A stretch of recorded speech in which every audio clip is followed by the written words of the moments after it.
thank you for your time. How's life? No worries. Yeah, all good. I'm just in our practice room at the moment. So if you hear the door open and close, it's people coming into practice. Sorry. Okay. No, it's all right. No worries. Okay. Obviously the album's out this week. You've described it as the hardest thing you've had to do. I mean, how does it feel to finally have it out?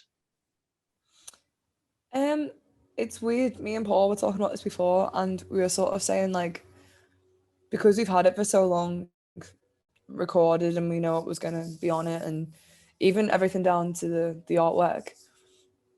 It sort of feels like it's never gonna end. So the fact that we're approaching the end of it this week feels sort of like I don't know, it's pretty overwhelming and it's pretty exciting, but it sort of feels like when you think about space and like space is like never ending and it's constantly Yeah. expanding and no one knows why.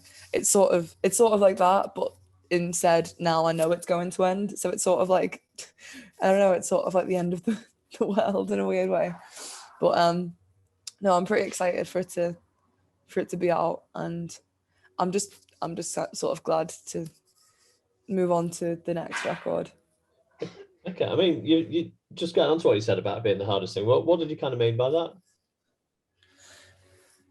I mean, it's a really because those songs are such a big part of my life, and they always will be. It's probably the hardest thing I've ever had to do in terms of agreeing with what I wanted to create at that point in time and what I was writing, and Right. then knowing that eventually it's going to be out into the world. Yeah. It was also a really difficult period for the band and for the planet because of the Yeah. pandemic. So it was just a pretty overwhelming time, and it definitely is the hardest thing I've ever had to do, but not necessarily in a negative way. Like it's the lessons that I've learned from that time period will stick with me forever, and hopefully aid me to write album too. Yeah. I was going to ask. I mean, in terms of the whole experience, what's the biggest lesson you've taken away from it? Um, to trust myself more, I suppose. Okay. Yeah, without saying too much. Okay, no, fair enough. I mean, in terms of kind of some of the themes on the album, is it a very personal album to you lyrically? There is some songs that are super personal, and I think those ones are pretty obvious for people now. Yeah. Still Call You Home is obviously quite a personal song to me. Dangerous is a really personal song. But then there's tracks on the record which aren't exactly my personal voice, but I'm somewhat playing a character. So Old Friends Die Hard would be an example there, or The Bad Thing, and those songs are to be taken with a pinch of salt, and hopefully the dry humor of those songs cuts through a bit more Yeah. without people taking them so seriously. Okay. I mean, in terms of the album title, then, I mean, you've said the album's kind of open, the title's open to interpretation, and everyone can take their own thing from it. And you said it sums up every emotion on the album. Is that kind of something you wanted to achieve with the album? Kind of write a collection of songs that kind of hit on every emotion, or did it just kind of pan out that way? I think yeah, I never intend to write about anything specific anyway. Right. So, a lot of my songs are just sort of they're sort of like I don't know. They just channel a lot of emotions and stories. Right. Every song has multiple different experiences in it, and Yeah. they're never really necessarily about one thing unless it's like a specific storytelling kind of song. I suppose Old Friends would be that on the record. But no, I never really intended to write so much about emotion. I think that's just sort of happened, and Yeah. a lot of my favorite songwriters do that. So I suppose just subconsciously reflecting what they do, really. I mean, in terms of that, I've seen kind of reviews of the album and stuff. I mean, there's been names like PJ Harvey, Hole, The Stooges. I mean, who are your influences, and who made you want to pick up a microphone? Well, when I was a kid, my parents used to play a lot of music, so I guess they played quite a lot of Motown, They played a lot of Paul Simon, a lot of Bob Dylan, the Beatles, specifically John Lennon solo stuff. Yeah. I suppose my writing influences would be like Tom Waits, PJ Harvey, Nick Cave. I love Sylvia Plath. I love Christina Rossetti. Right.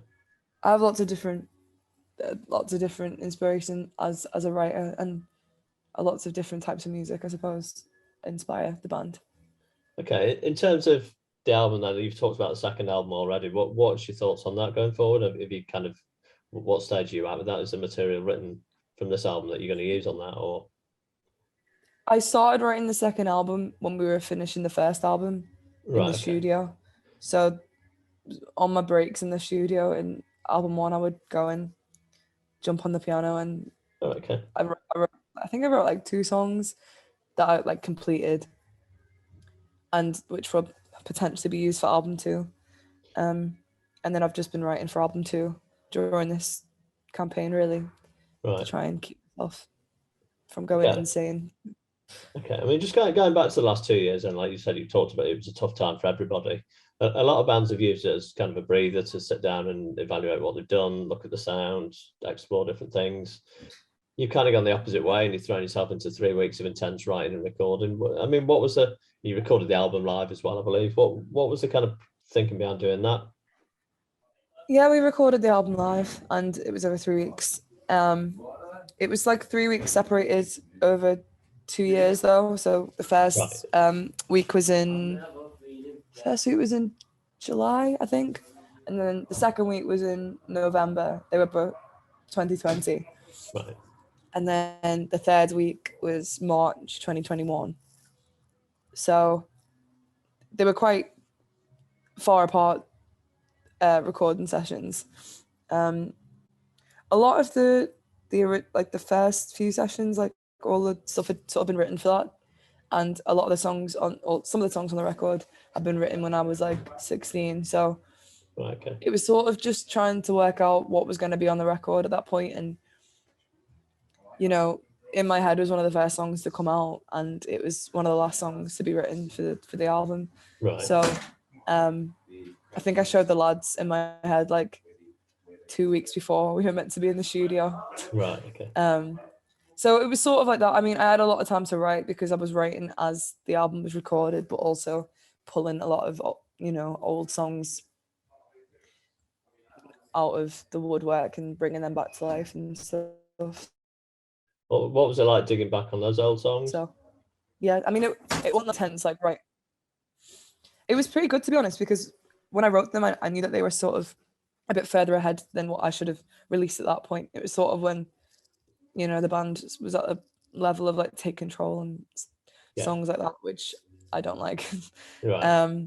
But around that time I wrote Under Your Skin as well, which sort of seemed like a bit of a fluke, to be honest. Yeah. And I kept it for years and didn't do anything with it until I showed it to the lads, and they sort of said, let's put it on the record, or let's try and work it out, or whatever. And it was easier to do that with a 4-piece than it was a 3-piece like back in the day. So yeah, I mean, it was pretty fun, like sort of redoing old songs and stuff. Yeah. Okay, I mean, looking forward then, like you said, I mean, obviously it was an intense experience doing this record for you. What will you do differently for the next record? Well, hopefully the pandemic won't be occurring at that point. I'm not too sure, to be honest. I think I want the second record to be even more intense, but in a different way. Yeah. I'm not sure what I'd do differently. I think I'd be more set. I don't know what I'd do differently. That's a good question. We'll find out. I'll let you know. We'll find out. Brilliant. I mean, in terms of intensity you mentioned, do you think the songs and the intensity will take on a different meaning when you play them live in a club with people singing the words back at you? Do you think they'll take on a different emotion? Yeah, I think they already have. Like, I had to spend some time away from the record. I think we all did. Right. In order to sort of separate ourselves from that intense emotion that was attached to it and everything that was going on. and sort of playing them now sort of feels a bit more liberating, I suppose, and slightly more deserving in a weird way. Right. So a lot of them some of them have gained more emotion, and some of them maybe not. But yeah, I suppose they do take on different meanings when you play them live, and you know, you witness how much it means to people. Yeah. I mean, in terms of that, what do you hope people take out of listening to the record? What do you hope they get from it? Because like you I said, mean, some of the songs are deeply personal. it's not for me to decide, I suppose, but as a writer and an artist, the one thing that I would wish or hope for people to get from the record is that they find some sort of emotional attachment or relation to any of the songs on the record, whether that means they'll listen into it when they're fucked up, or when they're upset, or when they're on their own, or whatever's going on in their life. If the record can sort of translate to different experiences for different people, Yeah. then for me, I think I feel like I've achieved something. Yeah, I mean, and when you see people connecting like that, especially to songs you wrote when you were, like you said, a teenager, how does that make you feel as a writer?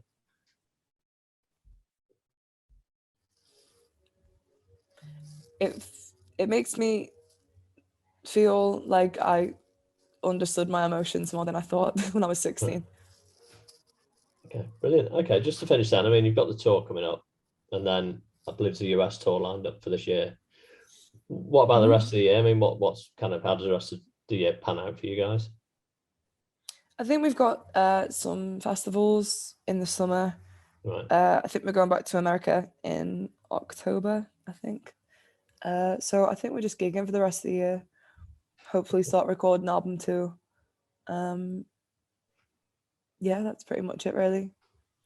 Playing the record to people and hoping they enjoy it. Well, Cool. thank you for your time. I'm looking forward to catching you guys. I think you're coming up to Leeds, so I'm looking forward to seeing you guys on tour. Yeah, we're doing the Bruiser now. We were in Leeds last night. We did Crash Records last night. Oh, right, okay. How did that go? Yeah, it was really good. But the Brood now will be great because that's sold out. So Was it sold? yeah. Brilliant.